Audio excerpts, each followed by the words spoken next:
Hi there, I'm Jason Bulmahn, Director of Game Design at Paizo and creator of the Pathfinder role-playing game. In today's Design Musing, I really want to talk to everybody about something that's really important in every role-playing game. Death. The end. When everyone's given it their all and it wasn't just enough, and it's time to roll up new characters. So, why is death so important? Why is it so critical to most role-playing games? I think that's pretty obvious, but it's worth discussing just so we have a framework. I think death adds drama. It adds tension. The threat of death, the looming specter that your character might not make it, is what makes all of the successes, all of the dramatic moments. It makes them all mean something. Without the threat of death, you lose a bit of the edge. It becomes a little less meaningful. If there was never any chance that you were going to die, well, what's the point? Did you really risk anything if you weren't going to die? So, if death is that important, if death is that critical to a game, to the drama of a game, it's probably good for you as a game designer to think about death and think about how you're going to use it in your game.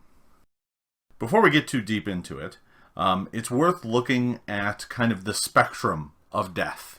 Kind of how far can death go? How important is it in your game?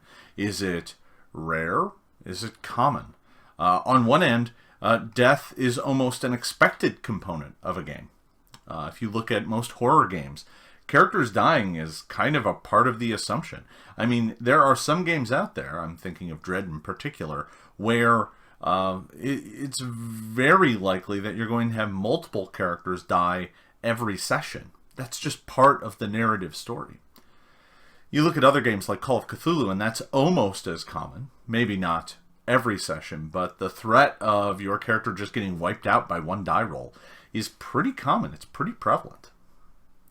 Now, there are other games where death is such an assumed part of the game that the game starts making concessions to you when you do die. I'm thinking of Phoenix Dawn Command by Keith Baker. In that game, death is actually part of how you level up and advance. Your character dies and you come back stronger. You are a phoenix. Some of the more gritty games where they want you to have this kind of sense that you are fragile and you might not make it. I'm thinking some of the more pulpy games kind of allow death to come on a quick wind and catch your character off guard. On the opposite end, though, there are games where death is nearly impossible, where it almost kind of doesn't matter. Death isn't really a part of the narrative, and that's perfectly okay. If that's what's right for your game, then that's what's right for your game. I'm thinking superhero games. Death is not very common in those games. There's usually a lot of get-out-of-jail-free cards that just prevent you from dying or allow you to slip out and somehow manage to survive. Some of the more comedic games oftentimes also don't deal with death all that much. I played Toon a long time ago, and in Toon you basically can't die at all. You're a cartoon after all, so you know you can take a lot of rubber mallets to the head, and you don't have to worry about it too much. But most other games kind of try and fall somewhere in the middle. They don't want you dying all the time. They don't want dying to be irrelevant. They want dying to be a threat, an exclamation point on the action. It's not the whole sentence. It's not everything, and it's not missing. It's just there. So for those games, the goal isn't to kill. I mean, I've been accused of being a pretty nasty GM at times, but even in those places, I never wanted to kill just for the sake of killing characters.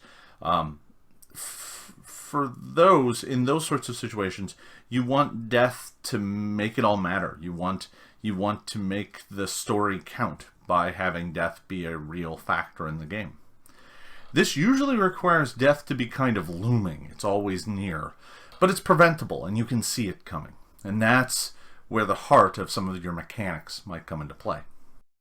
What you're really looking for is creating kind of the feeling that your characters are on the edge of death. They're on that knife's edge. You want to make them feel like the threat of death is kind of always around them. They need to be able to see it coming. They need to have an understanding when they're getting closer to it. Most games do this with hit points and health. Like, the more of those you lose, the closer you're getting to death. And the game itself needs to encourage the characters to push themselves to that edge. They shouldn't panic. I think you can make a game wherein the characters feel so frail that the moment they start taking any wounds at all, they run for the hills. They back away from it because death is so final and so easy to meet.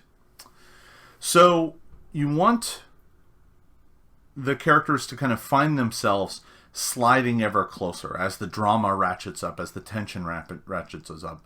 You want them to slide ever closer. And when they are on that edge, when they finally run out of health or hit points or whatever metric you're using, and they're now in a place where they're counting down to death. They usually have fallen unconscious and they're in the process of dying. That is the moment where you want everybody at the table to kind of lean in. Everybody kind of becomes more interested. Everybody is suddenly paying a lot more attention to little details. Before, they were all rolling dice, having fun. Now someone is dying. They could be dead at any moment. So everyone starts paying more attention. That moment in the game is kind of what you're striving for. That moment where everyone is suddenly going, oh, this is serious. We're in serious trouble. If we don't pay attention, if we don't try and find a way to solve this, all could be lost. It's that kind of critical moment that you're shooting for. And getting your game to balance on that is really quite tricky.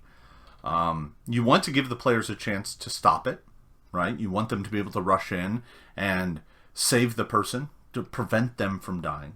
But you don't necessarily want that to be so easy that the players can kind of predict how it's going to work and kind of don't really feel an impetus to act. To that end, an element of it needs to be kind of random, right? Them slipping into death needs to be a thing that isn't so knowable that they can kind of just, well, we've got another 3 rounds before he's going to die, so we can just ignore the problem. So there needs to be some random element that might make it go faster than they expected. Maybe it'll go slower than they expected. But in either case, they understand what it is. They know that it might be fast, it might be slow. It can't just be totally random. It's like, draw a deck of cards. If you get a spade, you die. But I took out half the deck first. So you actually have no idea how many cards are even in the deck. That'd be too random. There's literally no rhyme or reason to it. There might not be any spades even in the deck, so the person might not even die. On the flip side, if you look at what we did in Pathfinder 1st Edition, you had this kind of regular countdown. The moment you were negative, every round you failed, you dropped by 1. That was a little bit too predictable. I think players took some solace in that and allowed them to go, take a bathroom break and get a sandwich. But it kind of ultimately took them out of the action. They did know exactly when they were going to die. They knew they had X number of rounds. They knew that they could be counted on to be saved.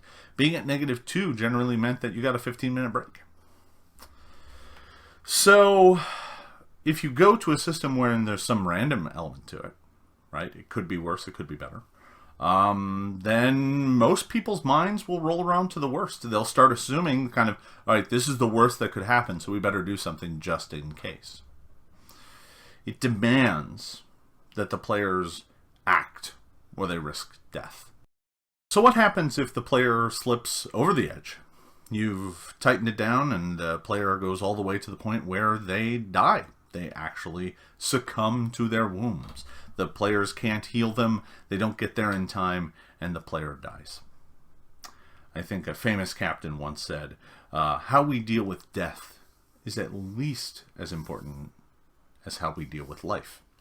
And this is true in your game as well. Giving players a clear route to get back into the action is critically important. Nothing's worse than dying, except for dying and not having an easy way to get back into the game.